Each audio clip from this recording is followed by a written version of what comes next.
Ay, magandang umaga. Nandito tayo ngayon sa Europe, Binigyan tayo ng pagkakataon at inalaw ng Panginoon na makaapak tayo dito sa Europe. Grabe. Maikwento ko lang sa inyo. Okay lang ba yun? Okay lang ba? Talaga ba? Kasi, grabe. Ang ganda. Wala nang higit pa sa aking nakita, At dahil sa nakita pong magandang tanawin, maganda pang creation ni Lord. Aba, hindi na talaga ako naghulos dili.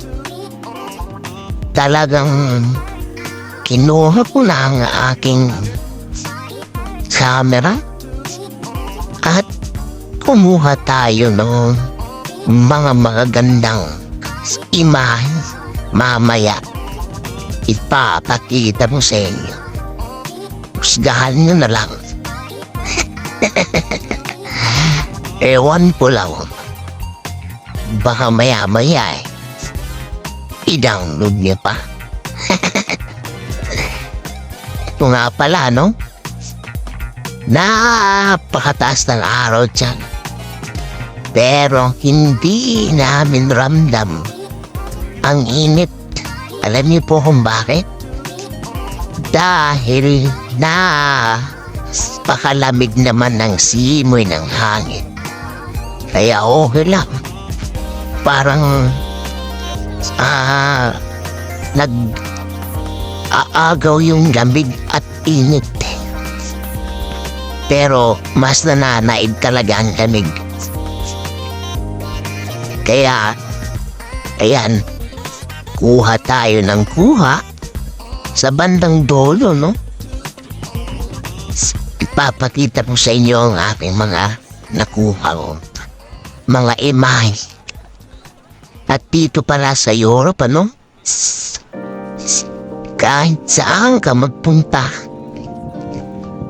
talagang mabibigyan ka sa ganda ng mga estruktura, sa kanilang mga lahi, at ang ambience ng lugar. Napakaganda. Sabi ko nga sa inyo may i-inlove ka sa lugar. At imaginein mo, pag-apak na pag-apak mo sa iyo, grabe. Halos ayaw mo nang umuwi. Parang gusto mo na nang manatili at manirahan na sa kanilang lugar. Dahil sa ganda ng kanilang lugar. Pero ganyan talaga ang buhay. Tayo ay tayuhan lamang. Pero at least naapakan natin ang Europe. At yun nga, iba talaga kapag nakakapak tayo sa ibang lugar. Maraming bagay ang ma-appreciate. Minsan na ikukumpara natin sa sarili nating bansa. Malayo pa talaga tayo sa kanila. Sa dami ng lugar na puntahan natin, malayo pang Pilipinas.